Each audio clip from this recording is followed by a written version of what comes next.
Kossar est une combattante peshmerga. Elle est membre du Komala, un parti kurde iranien marxiste. Comme ses camarades, Kossar a dû quitter l'Iran pour fuir les répressions du régime de Téhéran. Elle vit à Souleymaniye, au Kurdistan irakien. Chaque jour, elle s'entraîne à réagir vite en cas d'attaque ennemie.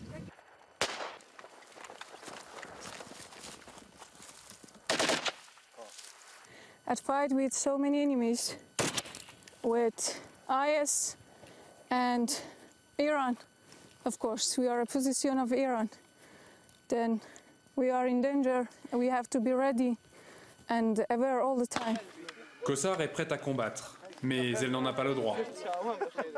À l'image du Komala, les partis kurdes iraniens sont opposés au régime de Téhéran. Ils ont tous été interdits de combat par le commandement kurde irakien, allié de la République islamique. Les peshmergas du Komala sont nombreux à avoir la main de l'Iran derrière cette décision.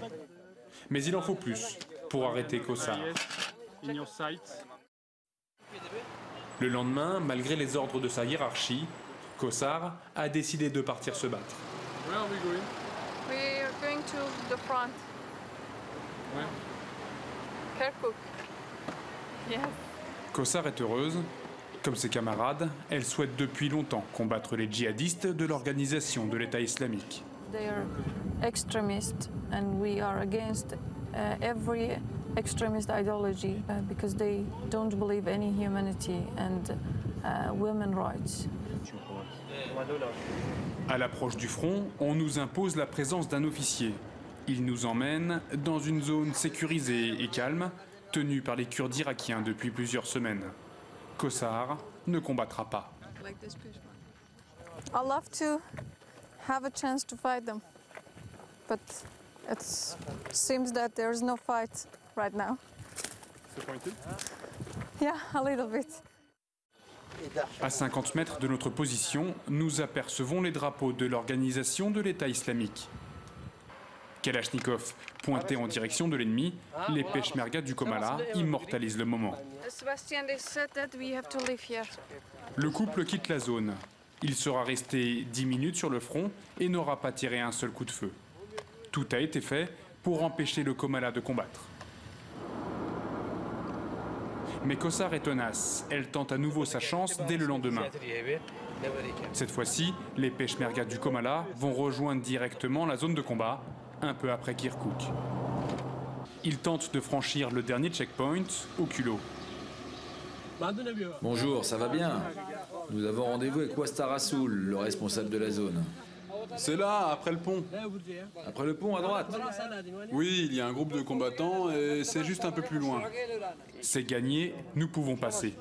Des dizaines de peshmergas irakiens bloquent la route. Des coups de feu retentissent. L'organisation de l'État islamique s'est emparée d'un village à quelques centaines de mètres de là. Les peshmergas tentent de le reprendre. Kossar va enfin pouvoir combattre.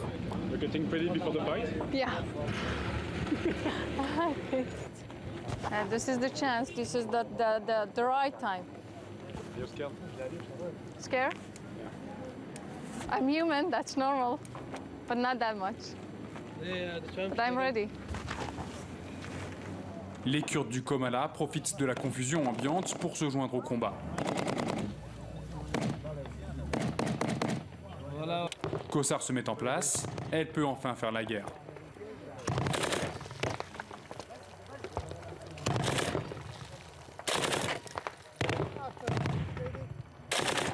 You have no vision. You can't see anyone. Just give your shot and hope it will work. Well, finally I got it. Yes, I'm happy. Mais les réjouissances seront de courte durée. Un général méfiant interpelle Kossar et ses camarades. Vous êtes qui, vous? On appartient au Komala. Ah oui, le Komala, bienvenue. Il faut que vous alliez voir le responsable de la zone, hein. Vous avez une voiture? Suivez-moi, j'y vais aussi. Plus de négociations possibles. Kossar et les peshmergas du Komala doivent quitter la zone de combat. They said, please don't come again. until we call you back. And this is an excuse that I think they never call us back because of that political stuff. I don't like politics. Officiellement, les Kurdes iraniens sont exclus des combats car leur aide n'est pas nécessaire. Alors que les djihadistes sont plus nombreux chaque jour, la raison invoquée est surprenante. Malgré tous ces efforts, il y a peu de chances que Kossar puisse à nouveau combattre les djihadistes de l'organisation de l'État islamique.